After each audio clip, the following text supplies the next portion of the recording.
My name's Ricardo Quintero. I'm an audio engineer. I've been recording and mixing music for over 10 years and here in Miami for over 5 years. I got here in 2017.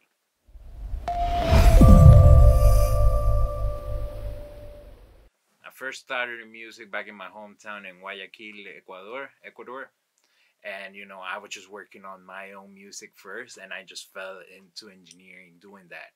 And I was just crazy looking online for how to engineer, what is engineering. I even started working at a little studio over there before I moved to Mexico for college. Since I was a kid, I was studying music in the conservatory. I studied saxophone and piano for 6 years. That was my main, my core music knowledge and, practice was during that time when I was in middle school and high school.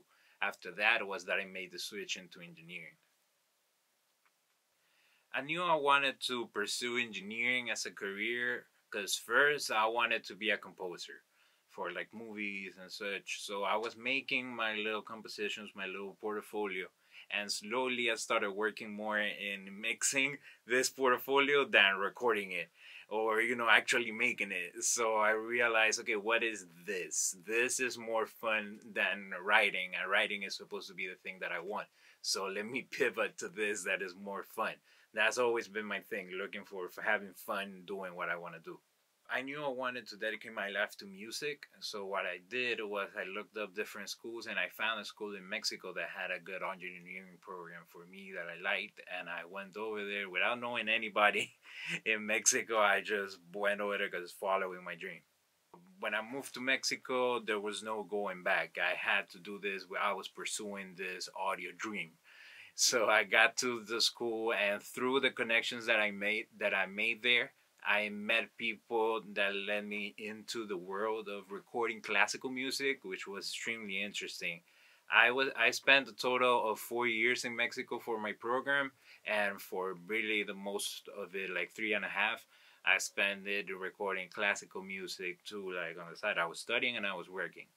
And I got the chance to travel through the world a lot. We did tours in Central America, Canada, Caribbean, in Europe. So it gave me the chance to travel a lot, doing what I love to do. And it really taught me a lot of things that I still use to this day, even though I don't work in classical music anymore.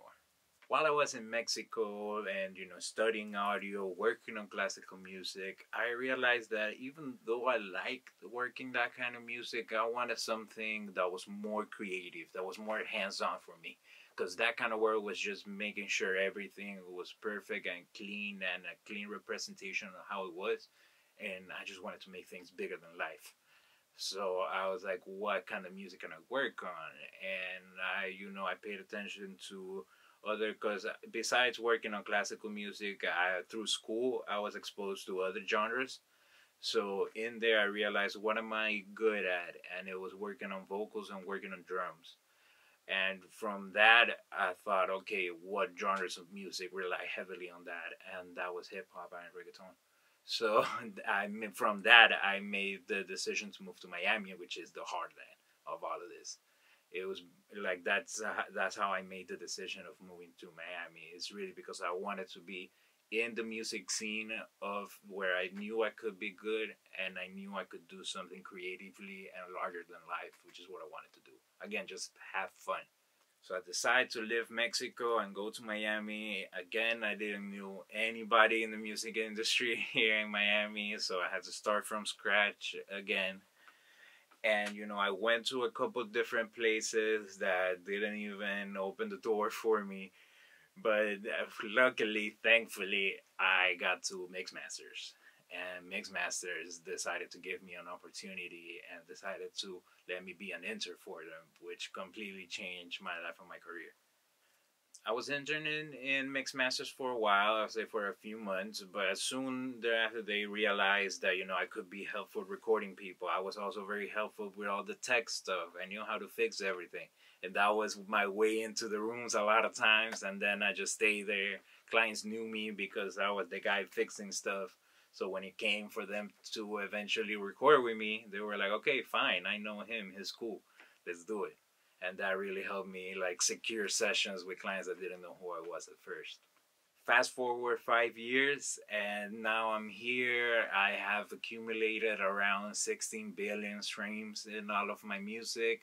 I have 13 platinum plaques, 2 nominations for a Latin Grammy, a Latin AMA. I've worked with some of the most amazing artists like Nicky Jam, Farruko, Bad Bunny. I work with brands such as Instagram, Coca-Cola, Verizon. I've also been very lucky to be a part of a Netflix show called La Firma. I've been very lucky to work with a lot of amazing artists like Manuel Turizo, Mora, Akon, Anita, Offset, Polo G, and I could just keep on saying names, you know. I'm just so grateful. I've never thought this was going to be the way it is. It's been definitely an amazing journey, and I'm just glad you guys wanted to listen to it a little bit. And this journey is just getting started. We're going to keep on going, keep on building. There's going to be more content coming with both Mixmasters and on my own personal channel, so stay tuned. If you guys want to follow me and stay up to date with what I'm doing, I'm at Mixed by RQ on pretty much everything. My name is Ricardo Quintero. Stay tuned.